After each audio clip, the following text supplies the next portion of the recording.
Jabatan Kastam Diraja Malaysia JKDM Sabah merampas pelbagai barangan seledup bernilai lebih 16.6 juta ringgit bulan lalu. Kejayaan ini hasil 3 rampasan utama di Pelabuhan Sepanggar. Timbalan Ketua Pengarah Kastam Penguatkuasaan dan Pematuhan Siti Mang berkata, barangan yang dirampas melibatkan minuman keras, ayam sejuk beku dan beras. Lebih 659,000 liter minuman keras telah ditemukan dalam 33 kontena yang diperiksa dari 14 hingga 29 Mei. JKDM Sabah turut merampas lebih 28,000 kilogram produk ayam sejuk beku dari sebuah kontena di Pelabuhan Sama pada 16 Mei. Barang-barang ini diimport tanpa permit yang sah. Manakala rampasan ketiga pada 29 Mei melibatkan beras wangi dan beras pulut yang dibungkus dalam guni dan diisytihar secara salah sebagai beras hancur untuk makanan haiwan. Siti Mang menyatakan demikian dalam sidang media di Kota Kinabalu. Kesemua kes disiasat mengikut Seksyen 135-1-A Akta Kastam 1967. Kajian mengenai projek Tamu Desa Model Koperasi sebagai pengupayaan keusahawanan luar bandar bakal menjadi rujukan kepada Kementerian Pembangunan Usahawan dan Koperasi KUSKOP. Dalam masa sama memberi input kepada KUSKOP untuk merangka dasar berkaitan tamu desa bagi memperkasa keusahawanan luar bandar. Menurut Menteri Pembangunan Usahawan dan Koperasi Datuk Iwan Benadik, kajian ini dijalankan selama 6 bulan bermula Jun ini hingga Disember depan. Ia dikendalikan Institut Koperasi Malaysia IKMA Sabah dengan kerjasama Universiti Malaysia Sabah UMS. Saya ingin melihat dapatan ini sebagai satu rujukan penting yang akan membuat kajian di tapak-tapak tamu desa, penyertaan masyarakat dan bagaimana model koperasi ini seperti mana saya katakan tadi boleh digunakan untuk menguruskan premis tamu desa tersebut dan juga mengangkat penyertaan usahawan-usahawan yang berniaga di tamu-tamu tersebut. Beliau ditemui pemerintah selepas merasmikan program Jom Koot, anjuran IKMA sempena sambutan Pesta Keamatan dan perasmian Tamu Desa Kampung Melangkap. Sementara itu, Pegawai Latihan Kanan IKMA Sabah, Syamsia Samsudin selaku Ketua Pasukan Penyelidik Projek berkenaan memberitahu, kajian di Pasar Malam Semenanjung dan Sarawak juga dilakukan.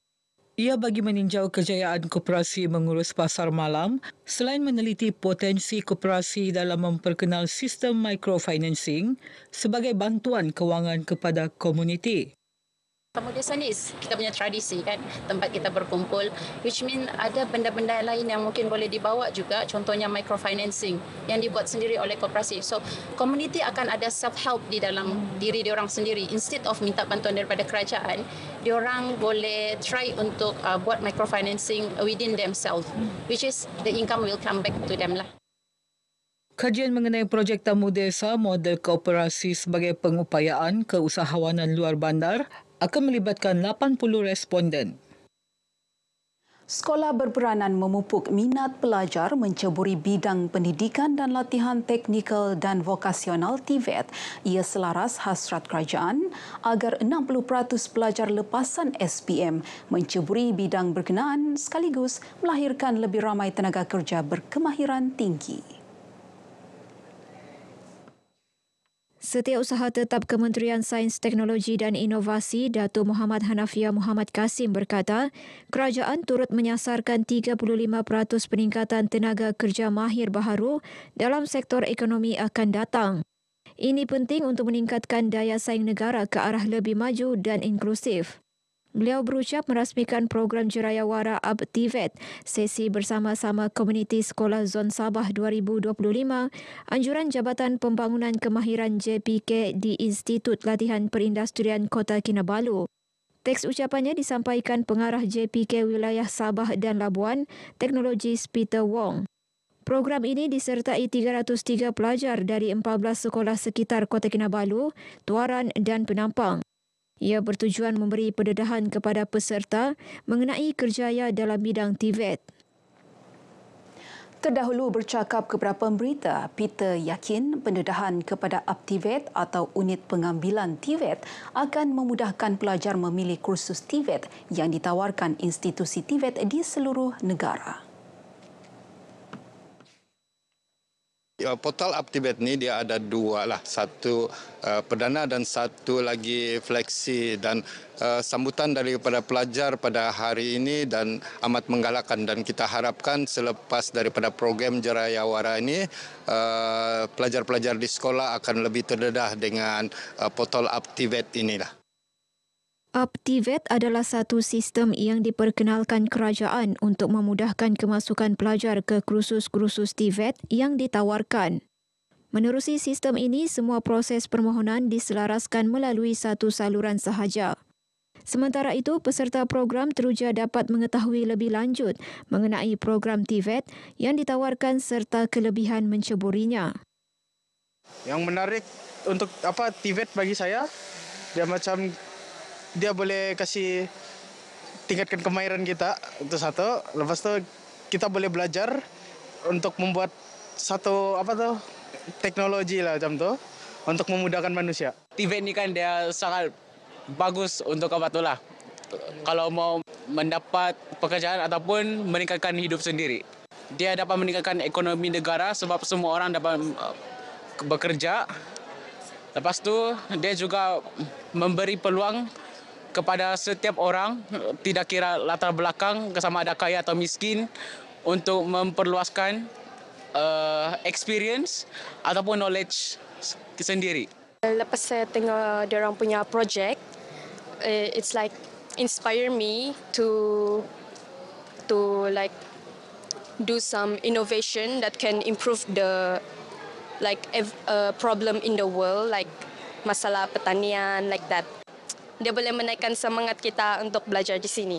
Untuk kasih melahirkan insan yang pandai, yang bijak dalam sains semua yang untuk memajukan negara.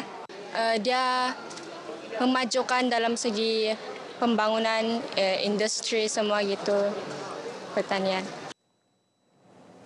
Kira-kira 700 belia dari 10 negara akan menyertai program latihan kepimpinan belia Islam ASEAN di Kota Kinabalu mulai 16 Ogos depan. Program Anjuran Pertubuhan Islam Seluruh Sabah Usia, Majlis Dakwah Islamia Serantau Asia Tenggara dan Pasifik, RICEP dan NGO Islam Sabah.